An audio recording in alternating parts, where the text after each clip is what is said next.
நம்முடைய ஜெபம் பரலோகத்தில் இருக்கிற தூப கலசத்தில் போய் சேரணும். அப்போதான் அந்த ஜெபத்திற்கு பதில் வரும். யாருடைய ஜெபம் போய் சேரும்? பரிசுத்தவான்களின் ஜெபம் என்று இங்கே ஒரு வசனம் சொல்லப்படு, பரிசுத்தவான்களுடைய ஜெபம் என்பதாக சொல்லப்படுகிறது. அப்போ இங்கிருந்து ஏறெடுக்கிற எல்லா ஜெபங்களும் பரலோகத்தில் போய் தூப கலசத்தில் அது விழாது. அது பரிசுத்தவான்களுடைய ஜெபம், அதுக்கு தகுதியான ஜெபங்கள் தான் பரலோகத்தில் போய் ஆண்டவருக்கு முன்னால தூபமாக எழும்பும். அது தகுதியான ஜெபமா இருக்கணும்.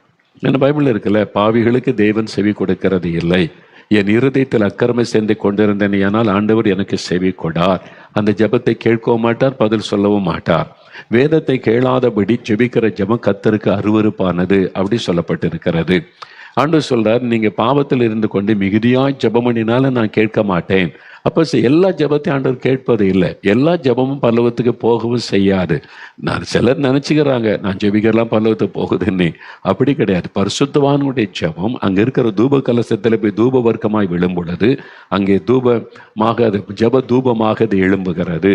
இதை வெளிப்படுத்தின விசேஷம் பரலோகத்தை குறித்து விவரித்து சொல்லும்போது நம்முடைய ஜெபம் பரலோகத்தில் எப்படி செயலாற்றுகிறது என்பதை தெளிவுபடுத்துகிறது.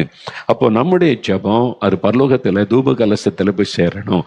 அந்த ஜெபத்துக்கு தான் ஆண்டவர் முக்கியத்துவம் கொடுத்து பதில் கொடுப்பார் என்பதை மறந்துடக்கூடாது. அப்போ பரிசுத்தவானுடைய ஜெபம் என்றால் நாம ஜெபத்தில் தகுதி உள்ளவளாக இருக்கணும். அவருடைய இரத்தத்தினால் கழுவப்பட்ட அனுபவம் இருக்கணும்.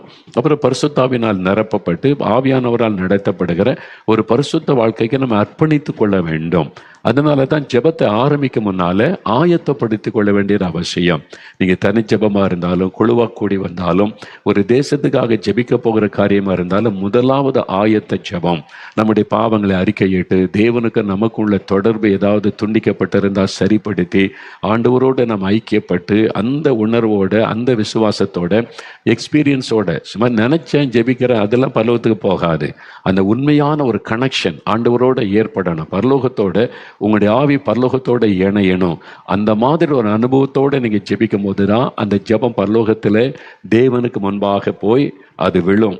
அதுதான் பலனை கொண்டு வரும் என்பதை மறந்துடக்கூடாது. அதற்கு தான் நீங்க அந்த ஜெபம் பாருங்களேன், பரிசுத்தவானுடைய ஜெபம் எப்பவுமே எனக்கு சுகந்தாங்க, விடுதலை தாங்க, அதை தாங்க, இது எல்லாரும் ஜெபிக்கிற ஜெபம். ஆனா பரிசுத்தவான்களாய் தேவனோடு நெருங்கி வாழ்வுடைய ஜெபம் டிஃப்ரெண்டா இருக்கு, வித்தியாசமா இருக்கு. வெறும் உலக காரியத்துக்கு ஜெபிப்பது அல்ல, மற்றவர்களுக்காக ஜெபிப்பது, தேசத்துக்காக ஜெபிப்பது, விசுவாசிகளுக்காக ஜெபிப்பது, சபைகளுக்காக ஜெபிப்பது, ஊழியர்களுக்காக ஜெபிப்பது, பலவிதமான ஜெபங்களை ஏறெடுப்பாங்க. இப்போ வேத புஸ்தகத்தில் பவுல் எழுதின நிருபங்கள்ல நீங்க பார்த்தீங்கன்னா பவுல் அப்போஸ்தலன் பரிசுத்தமான ஒரு தேவ மனிதர், பரிசுத்த பவுல் என்று அழைக்கப்படுவதை நம்ம வேதத்தில் பார்க்கிறோம். அவருடைய பல ஜெபங்கள் பைபிளில் எழுதப்பட்டிருக்கிறது. அவர் எப்படி ஜெபிக்கிறேன் என்பதை குறிப்பிடுகிறார். இதை கற்றுக்கொள்ள முக்கியமாக சபை நடத்துகிற மெய்ப்பர்கள் இந்த பவுல் அப்போஸ்தலன் ஜெபித்தபடி நீங்க ஜெபிக்கணும். அதுக்குனால தான் அவர் மாதிரி ஜெபம் அவர் எழுதி வைத்திருக்கிறதே நம்ம பார்க்கிறோம்.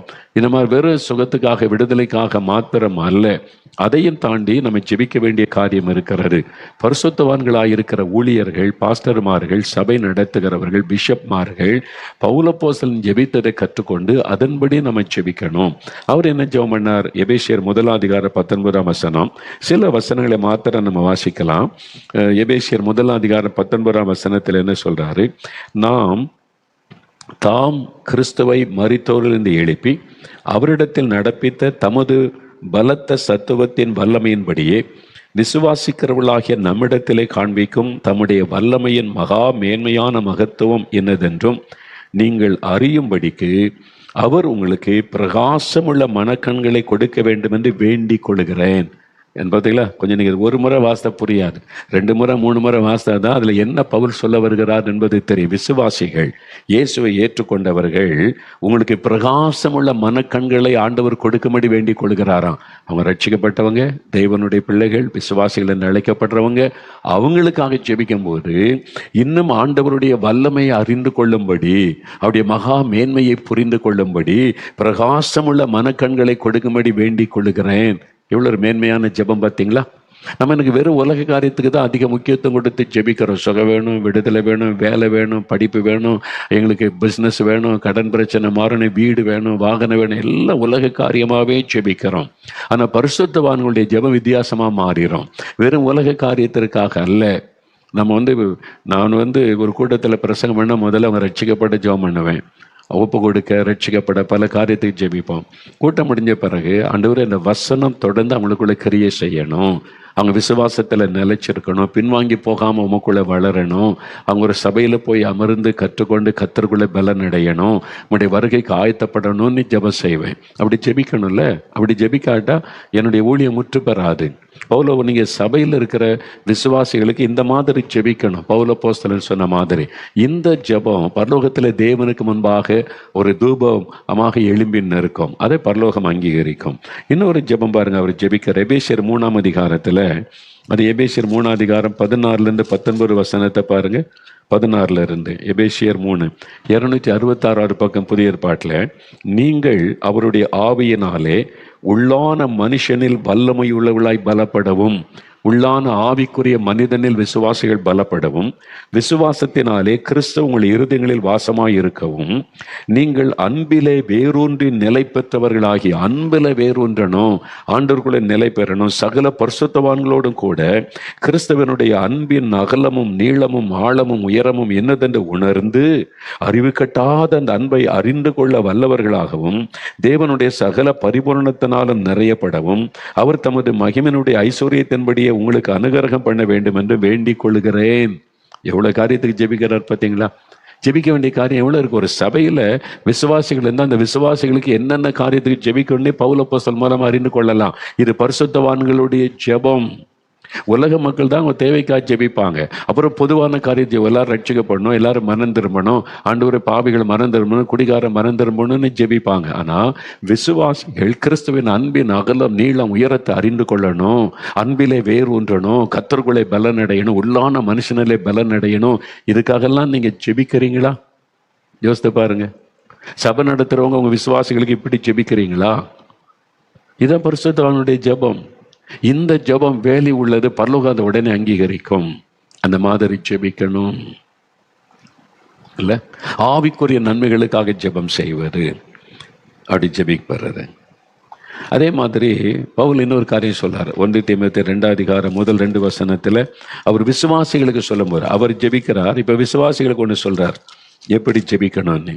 அவர் ஜெபிக்கிற அனுபவத்தை எழுதியிருக்கிறார். விசுவாசிகள் எப்படி ஜெபிக்கணும், பரிசுத்தவான்கள் ரட்சிக்கப்பட்டவங்க எப்படி ஜெபிக்கணும்னு சொல்லும்போது 1 தீமோத்தேயு 2:1-2 நான் பிரதானமாய் சொல்லுகிற புத்தி என்னவென்றால், எல்லா மனுஷருக்காக விண்ணப்பங்களையும் வேண்டுதல்களையும் ஸ்தோத்திரங்களையும் ஜெபங்களையும் பண்ண வேண்டும். நாம் எல்லா பக்தியோடும் நல் ஒழுக்கத்தோடும் கலகம் இல்லாமல் அமைதலுள்ள வாழ்க்கை வாழும்படி ராஜாக்களுக்காகவும் தேசத்தை ஆளுகிற தலைவர்களுக்காகவும் அதிகாரிகள் அரசாங்க அதிகாரிகளுக்காகவும் ஜெபம் பண்ண வேண்டும் என்று சொல்லப்படுது. அப்ப இதெல்லாம் நம்ம ஜெபிக்கிறோமான்னு யோசித்து பாருங்க. எல்லாருக்கும் என்ன ஜெபிக்கிறது? 4வது வசனத்துல பார்த்தீங்கன்னா அதில் இருக்கிற எல்லா மனுஷரும் ரட்சிக்கப்படவும் சத்தியத்தை அறிகிற அறிவை அடையவும் தேவன் சித்தமுள்ளவராக இருக்கிறார். எல்லாரும் ரட்சிக்கப்படணும், சத்தியத்தை அறியணும்னு ஜெபிக்கணும். ஆண்டவர் எல்லா மக்களும் ரட்சிக்கப்படணும், சத்தியத்தை அறியணும், அதுக்காக நான் ஜெபிக்கிறேன். எங்களுடைய தேசத்தில் நல் ஒழுக்க அமைதி சமாதானம் காணப்பட அதிகாரத்தில் உள்ளவர்களுக்காக ஜெபிக்கிறேன், எங்களை ஆளுகிறவர்களுக்காக ஜெபிக்கிறேன்னு இந்த ஜெபெல்லாம் சபையில் ஏறெடுக்கப்படணும். விசுவாசிகளுடைய வீடுகளில் ஏறெடுக்கப்படணும்னா பரிசுத்தவான்களுடைய இந்த ஜெபம் பரலோகத்துக்கு போய் சேரும். தேவன் அதற்கு பதில் தருவார். அதே மாதிரி பாருங்க, எபேசியர் 6ஆம் அதிகாரத்தில் 18-20 வசனம் வாசிக்கும் போது அங்கே ஜெபத்தை பெற்ற ஒரு அருமையான காரியத்தை பவுல் சொல்றார். எந்த சமயத்திலும் சகலவிதமான வேண்டுதலோடு விண்ணப்பத்தோடும் ஆவியினாலே ஜெபம் பண்ணி அதன் பொருட்டு மிகுந்த மன உறுதியோடும் சகல பரிசுத்தவான்களுக்காகவும் பண்ணும் வேண்டுதலோடு விழித்து கொண்டிருங்கள். சகல பரிசுத்தவான்கள், அதை முக்கியமாக ஊழியம் செய்கிறவங்க, அந்த மாதிரி சபை ஊழியம் செய்கிற மெய்ப்பர்கள், சுவிசேஷ அறிவிக்கிற சுவிசேஷர்கள், தீர்க்கதரிசிகள், போதகர்கள், இந்த மாதிரி அவங்களுக்காக நீங்கள் குறிப்பாக ஜெபிக்கணும்னு சொல்லிட்டு, சுவிசேஷத்திற்காக சங்கிலியால் கட்டப்பட்டிருக்கிற ஸ்தானாபதியாகிய நான் அதை பற்றி பேச வேண்டியபடி தைரியமாய் பேசத்தக்கதாக. பார்த்தீங்களா? எதுக்கெல்லாம் ஜெபிக்கணும்? நான் தைரியமாக சுவிசேஷத்தை அறிவிக்கணும், அதுக்கு எனக்கு பலன் வேணும், ஜெபம் பண்ணுங்க. நான் தைரியமாக என் வாயை திறந்து சுவிசேஷத்தின் ரகசியத்தை அறிவிக்கிறதற்கு வாக்கு எனக்கு கொடுக்கப்படும்படி எனக்கு ஆட்சேபிங்க. அந்த வாக்கை தேவன் தரணும். சுவிசேஷத்தை அறிவிப்பதற்கான வாக்கு வல்லமையை தரணும், சரியான வார்த்தைகளை தரணும். ஆண்டவரே, அதற்கு நம்முடைய ஊழியர்களுக்கு ஏற்ற வார்த்தைகளை தாரும், அவங்களை பயன்படுத்தும். அப்படின்னு நம்ம ஜெபிக்கணும். பார்த்தீங்களா, எவ்வளோ காரியத்துக்கு ஜெபிக்க வேண்டியது இருக்கிறது. இதான் பரிசுத்தவான்களுடைய ஜெபம் டிஃப்ரெண்டாக இருக்கும். அது மாதிரி இந்த பரிசுத்தவான்கள் ஜெபிக்கும் போதெல்லாம் பாருங்க, ஒன்று சொல்ல, நான் தைரியமாக பேசணும், சுவிசேஷத்தை கரெக்டாக சொல்லணும், அதுக்கு எனக்காக ஜெபிங்க. அதுக்கு நம்ம ஜெபிக்கணும். ஞாயிற்றுக்கிழமையில் உங்கள் பாஸ்டர் வந்து ஆராய்ச்சி நடத்தும் போது எங்கள் பாஸ்டருக்கு ஏற்ற வார்த்தைகளை கொடுத்து அவங்க கர்த்தருடைய வசனத்தை சரியாய் போதிக்க கிருபை தாரும், அவரை பயன்படுத்தும், ஏற்ற செய்தியை தாரும், அவருக்கு ஜெபிக்கணும். நீங்கள் ஜெபித்து பாருங்களேன், உங்களுடைய பாஸ்டருடைய பிரசங்கமே டிஃப்ரெண்ட்டாக மாறிடும். தேவன் வல்லமையை பயன்படுத்துவதை பார்ப்பீங்க. அதெல்லாம் சொல்லி நம்ம ஜெபிக்கணும். அதே மாதிரி இயேசு கிறிஸ்து பாருங்க, தன்னுடைய சீஷர்களுக்காக ஜெபித்தார்.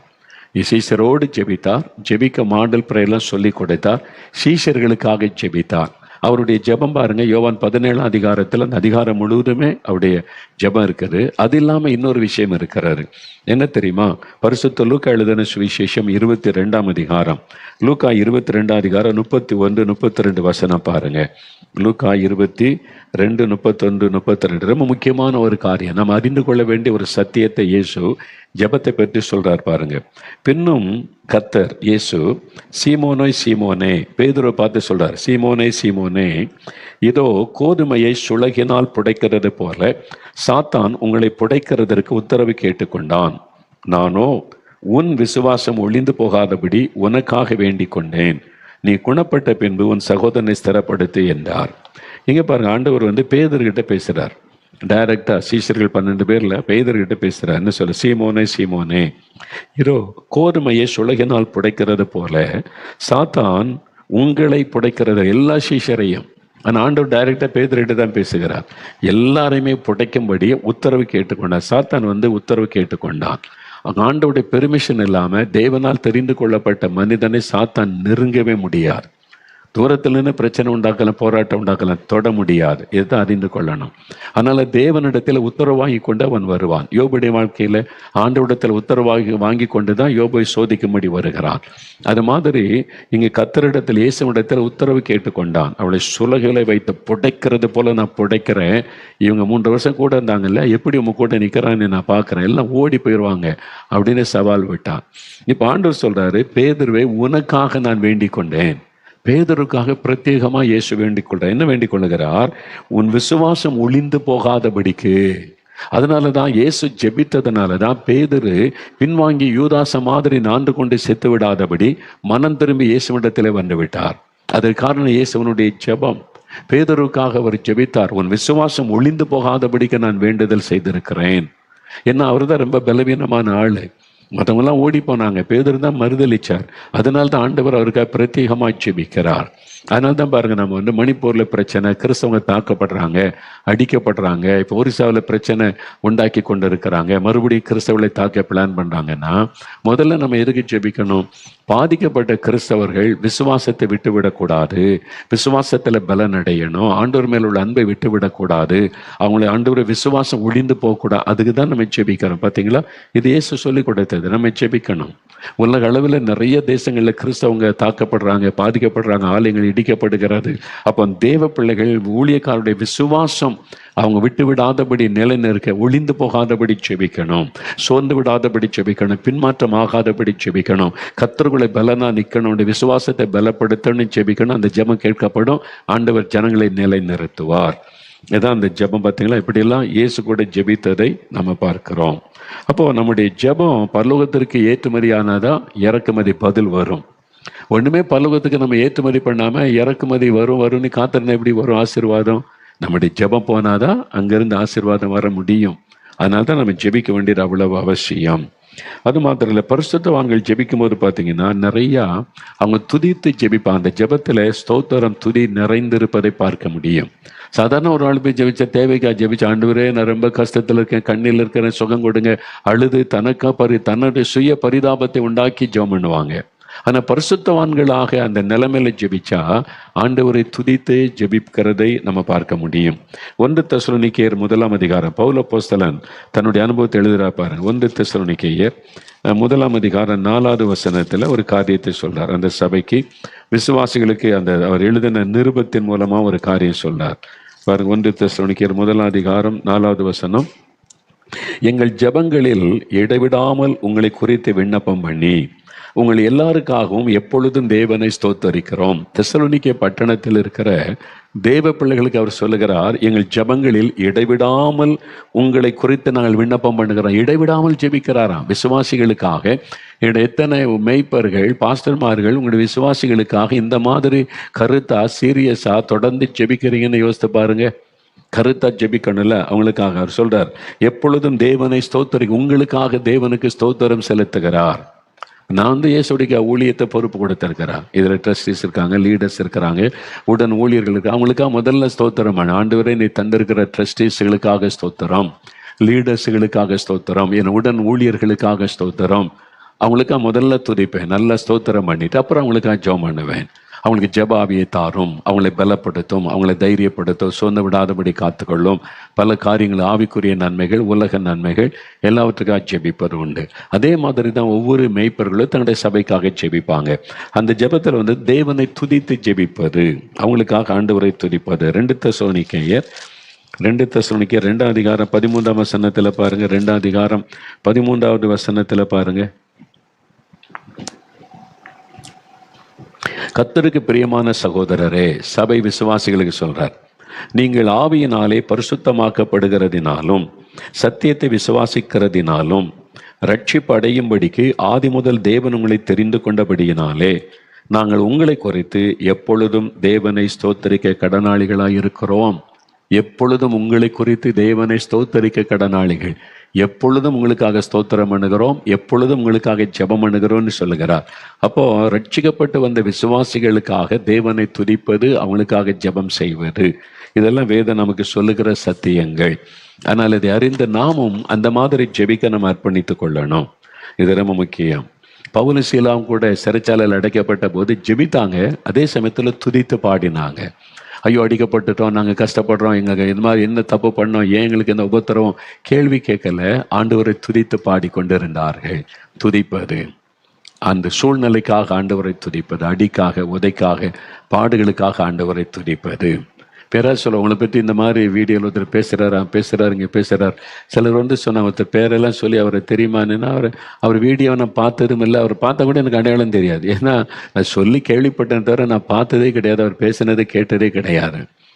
ஏன்னா எனக்கு ஆண்டவர் சொல்லிட்டார், சில வருஷத்துக்கு நான் எழுப்புதல் திட்டத்தில் நுழைஞ்ச உடனே உன்னை குறித்து முன்னால் எழுதுவாங்க பத்திரிக்கையில். அப்போ அதை பற்றி பேசினார். இப்போ உன்னை பற்றி பேசுவாங்க, பொய்யான செய்தியெல்லாம் பரப்புவாங்க, பல காரியம் நடக்கும், எழுப்புதலுக்கு விரோதமாகவும் பேசுவாங்க, ஊழியத்துக்கு எதையும் நீ பார்க்காத, எதுலையும் கவனம் செலுத்தாத, உனக்கு நான் என்ன ஊழியம் தந்திருக்கனோ அதில் கவனம் செலுத்தி முன்னேறி போய்கிட்டே இரு. இதெல்லாம் பார்த்தா என்ன டிஸ்ட்ரக்ஷன் ஆகும். ஆண்டவர் சொன்னதுனால நான் அதெல்லாம் பார்த்ததே கிடையாது. கேட்டாங்க, வந்தார் பேரை சொல்லிட்டு தெரியுமா பிரதர் எவர் அப்படின்னாங்க. அவர் நின்னா கூட எனக்கு அவர் தெரியாது. நான் ஒரு நாள் அவர் வீடியோ பார்த்துட்டு, உண்மையாக கர்த்தருக்கு முன்னால் சொல்ல அவர் வீடியோ பார்த்து அவர் பேசுகிறான்னு தெரிஞ்சோன்னே அது மாதிரி உள்ளதை உடனே நான் மற்றவங்களை பற்றி தலைப்பு ஒன்று போட்டிருப்பாங்க, உள்ளே போனால் குறை சொல்ல ஆரம்பிச்சு உடனே மாத்திரம் கேட்கறதில்லை. அது அவசியம் இல்லை. அது ஒரு பிசாசனுடைய ஒரு செய்தி. பரிகாசம் பண்ணுறது, ஊழியர்களை கேவலமாக பேசுவது, குறை சொல்றது, அதை கேட்டு ரசிக்கிறதுக்கு ஒரு கூட்டம் இருக்கிறாங்க. அது ஆண்டவருக்கு விருப்பமில்லாத ஒரு காரியம். ஆண்டவர் எனக்கு சொன்னதுனால அந்த கேட்கறதே இல்லை. ஆனால் அப்படி செய்தி கேள்விப்பட்டு அவங்களுக்காக ஸ்தோத்திரம் பண்ண, ஆண்டவரே எனக்கு விரோதமாக பேசுகிற அவங்களுக்காக ஸ்தோத்திரம், இந்த செய்தி சொல்கிற அவங்களுக்காக ஸ்தோத்திரம், அந்த நிந்திக்கிறதற்கு என்னை ஒப்பு கொடுக்குறேன், இதெல்லாம் எனக்கு ஒரு பாக்கியமாய் கருதுகிறமாய் துதிக்கிறேன்னு ஆண்டவரை நல்லா துதிப்பேன். துதிச்சுட்டு அவங்கள ஆசீர்வதிங்க, அவங்கள பிளஸ் பண்ணுங்க, ஆண்டவரையும் ஜெபம் பண்ணி முடிச்சிடும். அப்புறம் உள்ளத்துக்குள்ளே வைக்கிறதில்ல, எடுத்து போட்டுருங்க. அதை பற்றி யோசிக்க நேரம் கிடையாது. நம்ம தேசத்தை பற்றி யோசிக்கணும். பல தேசங்கள் எழுப்புதலுக்கான நிறைய காரியங்கள், ஆத்துமாக்கள், அதை பற்றி யோசிக்க நமக்கு நேரம் கிடையாது. நேரம் போதவில்லை. எப்படி அடுத்த ஆளை பற்றி பேசிட்டு உட்காருக்கான டைம் கிடையாது நமக்கு. ஏன்னா அவ்வளோ மூலி ஜெபிக்க வேண்டிய, பார்த்தீங்களா பவுல் இதெல்லாம் ஜெபிக்கிறார், இவ்வளோ காரியத்துக்கு ஜெபிக்க வேண்டியது. நம்ம எப்படி அடுத்த ஆளை பற்றி பேசிக்கிட்டு அதுக்கு பதில் சொல்லிக்கிட்டு அதுக்கு டைமே கிடையாது. அதனால இங்கே பவுல் அப்போஸ்தலன் பாருங்க, அதுக்கு ஒரு என்ன ஏன் அடிச்சாங்க இப்படிலாம் பண்ணாங்க அப்படின்னு வருத்தப்படலை, தேவனை துதித்து பாடிக்கொண்டிருந்தாங்க. அது மாதிரி தானியல் கூட அவருக்கு விரோதமாக சட்டம் ஏற்றப்படுகிறாரு. அப்போ என்ன சில தானியல் 6:10 தேவனை நோக்கி ஜெபித்து ஸ்தோத்திரம் செலுத்தினார். ஆண்டவர் இப்படிலாம் சட்டம் கொண்டு வந்திருக்காங்க பாருங்க, நமக்கு விரோதமாக அப்படிலாம் பேசலை. அவர் வழக்கத்தின்படி ஜெபிச்சுட்டு ஸ்தோத்திரம் சொல்லிக்கொண்டே இருந்தார் என்று. அதுதான் நம்ம செய்யணும். இப்போ எல்லாவற்றிற்காக ஸ்தோத்தரிக்கணும், ஆண்டவரை துதிக்கணும், எல்லாவற்றிற்காக நம்ம ஜெபிக்கணும், ஆவிக்குரிய ஆசீர்வாதங்களுக்காக ஜெபிக்கணும். வரங்களை உங்களுக்கு அருளும்படி நான் வேண்டுகிறேன்னு சொல்றார். பவுலப்போஸ்தலர் ரோமர்கள் நிருபத்தில் நீங்கள் ஸ்திரப்படும்படிக்கு சில ஆவிக்குரிய வரங்களை தேவன் அருளும்படி உங்களுக்கு ஜெபிக்கிறேன். நீங்கள் ஜெபிக்கிறீங்களா? நான் ஜெபிச்சிருக்கேன். எங்கள் ஊழியத்தில் உள்ளவங்களுக்கு ஆவிக்குரிய வரங்களை கொடுங்க, வல்லமை கொடுங்க, பயன்படுத்துங்க. அதனால எங்கள் ஊழியத்தில் உள்ளவங்களை கர்த்தர் பயன்படுத்துகிறார். அவங்க ஜெபிக்கும் போது பிசாசு ஓடுது, வியாதியை சுகமடைகிறாங்க. அதை பார்க்கும்போது எனக்கு ரொம்ப சந்தோஷம். ஏன்னா நான் அதுக்காக ஜெபம் பண்ணுறேன். நீங்கள் உங்கள் சபை விசுவாசிகள், சபையில் இருக்கிற மக்கள் வரங்களை பெற்றுக்கொள்ளணும், வல்லமை பெற்றுக்கொள்ளணும், ஆண்டவர் அவங்களை பயன்படுத்தணும்னு ஜெபிக்கிறீங்களா? பவுல் அப்போஸ்தலன் அப்படி ஜெபித்தார். ரோமர் 1 இருக்குது. அப்போ நம்ம அப்படி ஜெபிக்கணும்ல, தேவன் எதிர்பார்க்கிறார்ல. அதான் பரிசுத்தவான்களுடைய ஜெபம். சுயநலம் இல்லாம, சுய பெருமைக்கு இடம் இல்லாம எல்லாரையும் நேசித்து ஜெபிக்கிற ஜெபம் தான் பரலோகத்துல தூப கலசத்துல போய் விழும். சுயநலத்தோடு ஜெபிக்கிற ஜெபம் பரலோகத்துக்கு போகாது. பொறாமையோடு ஜெபிக்கிற ஜெபம் பரலோகத்துக்கு போகாது. மற்றவங்க மேல உள்ள எரிச்சல்ல, கோபத்துல ஜெபிக்கிற ஜெபம் பரலோகத்துக்கு போகாது. தயவு செய்து அறிந்து கொள்ளுங்க. அந்த ஜெபம் டைம் தான் வேஸ்ட்டு. அதனால நம்ம ஜெபிக்கும் போது இதை அறிந்து கொள்ளணும். சரி, 7வது ஒரு காரியம் பாருங்க. இயேசு கிறிஸ்துவுடைய ஜெபம், கர்த்தராகிய இயேசுவுடைய ஜெபம் 7வது. ரோமர் 8:34 பாருங்க. ரோமர் 8:34 வசனம். ஒரு 2 வசனம் நான் பார்த்துட்டு நம்ம இன்றைக்கு முடித்து கொள்ள போகிறோம். ரோமர் 8:34 வசனத்தில் இயேசு கிறிஸ்து இப்போ என்ன செய்து கொண்டிருக்கிறார்? பரலோகத்தில் உயிர்த்தெழுந்து மரணத்தை ஜெயித்து பரலோகத்துக்கு போய் பிதாவின் வலது பார்சத்தில் உட்கார்ந்துட்டார். என்ன செய்கிறார் பாருங்க. அவரே தேவனுடைய வலது பார்சத்திலும் இருக்கிறவர், நமக்காக வேண்டுதல் செய்கிறவரும் அவரே. பரலோகத்தில் பிதாவின் சிங்காசன பக்கத்தில் வலது பார்சத்தில் உட்கார்ந்திருக்கிற இயேசு என்ன செய்து கொண்டிருக்கிறார்? நமக்காக வேண்டுதல் செய்து கொண்டிருக்கிறார், ஜெபம் பண்ணி கொண்டிருக்கிறார். இப்போ இந்த 2000 வருஷமா இயேசு ஜெபித்து கொண்டே இருக்கிறார், வேண்டுதல் செய்து கொண்டே இருக்கிறார். அதான் வேதம் சொல்லுகிறாரு. எபிரேயர் 7:25 வசனத்திலும் பாருங்க. எபிரேயர் 7:25 வசனம். அங்க வசனம் அழகாக நமக்கு சொல்லுகிற, தேவனிடத்தில் சேருகிறவர்களுக்காக அவர் எப்பொழுதும் வேண்டுதல் செய்கிறவராய் இருக்கிறார் என்று வசனம் சொல்லுகிறாரு. 7:20 மேலும் தமது மூலமாய் தேவனிடத்தில் சேருகிறவர்களுக்காக, இயேசு கிறிஸ்துவின் மூலமாய் பிதாவினிடத்தில் சேருகிறவர்களுக்காக வேண்டுதல் செய்யும்படிக்கு அவர் எப்பொழுதும் உயிரோடு இருக்கிறார். பிதாவிட்ட வேண்டுதல் செய்வார். இப்போ நான் ஒரு மிஸ்டேக் பண்ணிடுறேன், தவறு பண்ணிடுறேன், பிதா கிட்ட, பிதாவே இன்னொரு சான்ஸ் கொடுங்க, மன்னிச்சிருங்க, இறக்க செய்யுங்க. அப்போ உணர்த்துவார், சரிப்படுத்துவார். உடனே பிதா கிட்ட பரிந்து பேசுவார். நம்மளும் ஒப்பு கொடுத்த உடனே அது மன்னிக்கப்பட்டு நம்ம உள்ளத்தை விட்டு எடுக்கப்பட்டு விடும். அவர் பிதா கிட்டத்துல பரிந்து பேசிக்கிட்டே இருப்பார். ஏன்னா நம்ம குறைவுள்ள மனிதர்கள், அப்பப்போ தவறிடுவோம், மிஸ்டேக் பண்ணுகிறோம். பிதா கிட்ட பரிந்து பேசுவார். அப்போ நாமும் இயேசுவை போல மற்றவர்களுக்காக ஆண்டவரிடத்துல பரிந்து பேசணும். குறை சொல்லி கொண்டிருக்காதபடி, அந்த சகோதரனுக்குள்ள இந்த குறை காணப்படுகிறது, ஆண்டவரை மன்னிச்சிருங்க, அதை சரிப்படி. எப்படி இயேசு கிறிஸ்து பிதா கிட்ட நமக்காக வேண்டுதல் செய்கிறார், எனக்காக வேண்டுதல் செய்கிறார். அதனால தான் நான் உயிரோடு இருக்கிறேன். நான் ரட்சிக்கப்பட்ட நாளிலிருந்து தவறே செய்யலையானா நிறைய தப்பு பண்ணியிருக்கிறேன். சில பலவீனங்கள், குறைகள்னால தவறு நடந்திருக்கிறது. ஆனாலும் நான் ஏன் தண்டிக்கப்படாமல் உயிரோடு இருக்கேன்னா, இயேசு பரிந்து பேசினார், பிதாவே மன்னிச்சிருங்க, அவனுடைய பலவீனம், அவனுடைய குறைகள், நான் அதை சரிப்படுத்தி நான் அவனை மறுபடியும் நான் உருவாக்குறேன், பலப்படுத்துகிறேன் அப்படின்னு சொல்லி பிதா கிட்ட பரிந்து பேசுகிறார். அதான் அவர் செய்கிற ஒரு பெரிய ஒரு ஊழியம். அவர் பரிந்து பேசுறதுனால்தான் நான் உயிரோடு இருக்கிறேன், நீங்க உயிரோடு இருக்கிறீங்க, நம்ம உயிரோடு இருக்கிறோம். இல்லாட்டா நம்ம செய்த தவறுக்கு இப்போ ஆண்டவர் தண்டனை கொடுத்தாருன்னா யார் நிலை நிற்க முடியும்னு சொல்றீங்க? முடியும். அதே மாதிரி இயேசுவை போல நாமும் மற்றவர்களுக்காக பரிந்து பேசணும். ஒருத்தட்ட குறை இருக்குன்னா போய் வீடியோ வெளியிடாதுங்க. அதனால நயா பைசா பிரயோஜனம் கிடையாது. பிதாகிட்ட உண்மையாக உங்களுக்கு அன்பு இருக்குன்னா, குறை இருக்குன்னு கண்டுபிடிச்சா உபவாசம் பண்ணுங்க, ஜெபிங்க, பரிந்து பேசுங்க. ஆண்டவர் நல்ல ஒரு ஊழியம் செய்கிறாரு, சில குறை இருக்குது, மன்னிச்சிருங்க ஆண்டவரே, அவரை பரிசுத்தப்படுத்தி ஜெபம் பண்ணுங்க. இதுதான் இயேசு செய்கிற ஊழியம். குறை சொல்றது யாருன்னா பிசாசு. அவன் பிதா போய் உட்காந்து பாருங்க ஊழியக்காரன்னு சொல்லிட்டு இப்படி பண்றான், அப்படி பண்றான். சகோதரர்கள் மீது குற்றம் சொல்லுகிறவன் பிசாசு. அப்ப நீங்க குறை சொல்ற ஆளா இருந்தீங்கன்னா அந்த பிசாசு நாவி உங்களுக்குள்ள நுழைஞ்சிட்டுன்னு அர்த்தம். அதனுடைய கட்டுப்பாட்டுக்குள்ள வந்துட்டீங்க. நீங்க செய்யறது உங்களுக்கு கரெக்டா தெரியும், தேவனுடைய பார்வையில் இது பாவமாய் போய்விடும். அதை அறிந்து கொள்ளும். அப்போ ஆண்டவர் இயேசு என்ன செய்கிறார்? அதுதான் நம்ம செய்யணும். பரிந்து பேசுகிறார், மன்னிச்சிருங்க, பலப்படுத்துங்க, மறுபடியும் பாவம் செய்யாதபடி காத்துக்கொள்ளுங்க. ஆண்டவரை நான் உங்களோட பேசுகிறேன், உணர்த்துக்கிறேன், சரிப்படுத்துகிறேன்னு பேசி அவர் நமக்கு பரிந்து பேசுகிறனால தான் உயிரோடு இருக்கிறோம். அதே மாதிரி நாம் மற்றவர்களுக்கு அவர் குறையை பார்க்கும்போது அங்கே போய் அங்கங்கே தூசித்து தெரியாமல் அதை பிரபலப்படுத்தாமல் ஆண்டவர்கிட்ட பரிந்து பேசுவது. ஆண்டவரை மன்னிச்சிருங்க, சரிப்படுத்துங்க, உங்களுடைய இருதயத்திற்கு ஏற்றபடி மாற்றுங்க, நல்ல ஊழியக்காரராக செயல்பட கிருபை கொடுங்க, பரிந்து பேசி ஜெபிப்பாரு. இதுதான் இயேசு கிறிஸ்துவுடைய ஜெபம். பார்த்தீங்களா, 7 விதமான ஜெபங்களை நம்ம பார்த்துருக்கிறோம். இதை நிறைய பேர் குறிப்பு எழுதியிருப்பீங்க, அதை தியானிங்க. நான் சொன்னல ஒரு புஸ்தகம், ஜெபம் என்கிற புஸ்தகம், அதிலிருந்து தான் உங்களோட பேசி கொண்டிருக்கிறேன். நம்ம அடுத்த வாரத்திலிருந்து நம்ம இன்னும் எவ்விதமாக நம்ம ஜெபம் பண்ண வேண்டும் என்பதை குறித்து தியானிப்போம். எவ்விதமாக நம்ம ஜெபிக்கணும், என்ன ஜெபத்தை குறித்து ஆழமான காரியம் பார்ப்போம். சரி, இப்போ நம்ம ஜெபிக்க போகிறோம். இயேசுவை போல நான் மற்றவங்களுக்காக ஜெபிக்கணும், பரிந்து பேசணும், ஆண்டவரை கிருபை தாருன்னு கேட்கணும். அப்படியே கண்களை மூடுங்க, ஆண்டவர்கிட்ட ஜெபம் பண்ணுங்க. இயேசுவே, நானும் ஒரு பரிசுத்தவானாக ஒரு ஜெபம், பரிசுத்தவானுடைய ஜெபத்தை ஏறெடுக்கணும். ஆவிக்குரிய ஆசீர்வாதங்களுக்காக நான் ஜெபிக்கணும். என்னுடைய ஜெபம் பரலோகத்தில் தூப கலசத்தில் வந்து அது விழும்படிக்கு தகுதியான ஜெபமாக இருக்கணும். எனக்கு கிருபை தாங்க. ஆண்டவரே, உம்மை போல நான் மற்றவர்களுக்காக பரிந்து பேசி ஜெபம் பண்ணணும். நான் குறை சொல்லி கொண்டிருக்காதபடி, பரிகாசம் பண்ணி கொண்டிருக்காதபடி, இயேசுவை உம்மை போல ஜெபிக்க எனக்கு கிருபை கொடுங்க.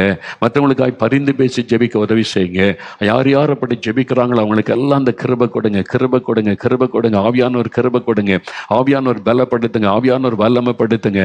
அதற்காக நான் ஜெபிக்கிறேன். ஆண்டவரே, இந்த மகனுக்கு இந்த மகளுக்கு இயேசுவை போல ஜெபிக்கிற இருதயத்தை தாருங்க. பவுல அப்போஸ்தலனை போல ஜெபிக்கிற கிருபைகளை தாங்க. பரிசுத்தவான்களுடைய ஜெபமாக ஏறெடுக்கவும், பரலோகத்திலே தூப கலசத்திலே வந்து விழக்கூடிய அளவிற்கு ஜெபிக்கிற அந்த பரிசுத்த ஜெப அனுபவத்தை தாங்க. உம்மை போல மற்றவர்களுக்காக பரிந்து பேசி ஜெபிக்கிற கிருபைகளை தாங்க. குறை சொல்லுகிற சுபாவங்கள், குற்றம் சொல்லுகிற சுபாவங்களை எடுத்து போடுங்க. அந்த பிசாசின் ஊழியத்தை நாங்கள் செய்யாதபடி இயேசுவின் ஊழியத்தை செய்ய கர்த்தர்களுக்கு கிருபை கொடுங்க. அதற்காக எங்களை ஒப்பு கொடுக்கிறோம், எங்களை அர்ப்பணித்துக் கொள்கிறோம். நீர் அப்படி செய்கிற அன்பிற்காக ஸ்தோத்திரம். இயேசு கிறிஸ்துவின் நாமத்தில் ஜெபிக்கிறோம் பிதாவே. ஆமேன், ஆமேன். பிரியமானவர்களே, ஆண்டவர் இன்றைக்கும் அழகான காரியத்தை நமக்கு சொல்லி கொடுத்திருக்கிறார். சாத்தானுடைய ஜெபம், இயேசுடைய ஜெபம். சாத்தானுடைய ஜெபனை வெளிப்படுத்தின விசேஷத்தில் இருக்குது. சகோதரன் மீது குற்றம் சொல்லிக்கிட்டே இருப்பான். ஆனால் இயேசுடைய ஜெபனா மற்றவங்களுக்காக பதிந்து பேசி மன்னியும், சரிப்படுத்தும், பரிசுத்தப்படுத்தும், அந்த தவறை செய்யாதபடி காத்துக்கொள்ளும். அப்படி பதிந்து பேசி ஜெபிப்பது. நீங்கள் யாரை போல இருக்க போறீங்க? நீங்களே தீர்மானிங்க. பிசாசா இருப்பேன்னா இருந்துட்டு போங்க. பிசாசு பரலோகத்துக்கு வர முடியாது. இயேசுவை போல இருக்க போறேன்னா அது ஆசீர்வாதம். நீங்கள் எந்த மனிதனை பின்பற்றாதபடி வேதம், இயேசுவை பின்பற்ற பழகுங்க. அதுதான் உங்களுக்கு ஆசீர்வாதம். சாத்தான் ரொம்ப தந்திரசாலி, ரொம்ப ஞானமாக பேசுவான். இயேசுகிட்டே வசனம் பேசினாலாச்சே. இன்னைக்கு சாத்தான் சிலருக்குள்ள அந்த ஞானத்தை கொடுத்து அவங்க வேத வசனத்தை புரட்டி சரியா இருக்கிற மாதிரி பேச வைக்கிறான். ஆனால் உண்மையாக நீங்கள் மற்ற வசனங்களோடு ஒப்பிட்டு இயேசுவை கண்முன்னால் நிறுத்தி பார்த்தா அது எவ்வளோ பெரிய பாவம், இயேசுவை துக்கப்படுத்துகிற விஷயம்னு விளங்கிவிடும். அதனால நாம் இந்த நாட்களில் அதான் என்ன தப்புனாலும் ஆண்டவர் மன்னிச்சிருவாரோ, எல்லாம் பண்ணிட்டு காசு சம்பாதிச்சுட்டு மன்னிப்பு கேட்டுக்கொள்ளலாம். தயவுசெய்து தப்பா நினைக்காருங்க. நீ ஒரு ஆண்டவர் மனம் திரும்ப ஒரு டைம் தருவார். இருதயத்தை கடினப்படுத்தி கொண்டே இருந்தா நியாயத்திற்கு ஒப்பு கொடுத்துருவார். ஒப்பு கொடுத்த பிறகு நீங்க மனம் திரும்பவே முடியாது. அவ்வளவுதான், உங்களுக்கு கொடுக்கப்பட்ட காலம் முடிந்தது. அதன் பிறகு அவ்வளவுதான், நீங்க என்னதான் என்னாலும் முடியாது. தயவு செய்து கிருபையின் காலத்தை பயன்படுத்தி கொள்ளுங்க. இயேசு வருக வரைக்கும் கிருபை இல்லை. ஒரு ஆளுக்குரிய கிருபையின் காலம் முடிஞ்சிருன்னா அதன் பிறகு அவன் மனம் திரும்ப வாய்ப்பே இல்லாமல் போய்விடும். ஆனால் ஆண்டவர் உணர்த்தும் போது மனம் திரும்பி சரிப்படுத்தி கொண்டு இயேசுவை ஃபாலோ பண்ண பழகி கொள்ளுங்க. ஆசீர்வாதமாக இருப்பீங்க. அடுத்த வாரமும் நாம் இந்த ஜெபத்தில் என்னென்ன விதத்தில் நம்ம ஜெபிக்கணும் என்பதுக்கு தியானிப்போம். ஜெபம் என்கிற புஸ்தகத்தை வாங்கி கட்டாயம் வாசிங்க. 10 ரூபாய் தான். எல்லாம் நம்முடைய புக் ஸ்டால்ல எல்லாம் கிடைக்கும், ஆன்லைனில் கூட கிடைக்கும். நிறைய வசனத்தை நம்ம தெளிவாக ஜெபத்தை பற்றி அறிந்து கொள்ளணும். கர்த்தருடைய ஆசீர்வாதம் உங்களோடு இருப்பதாக. ஆமென்.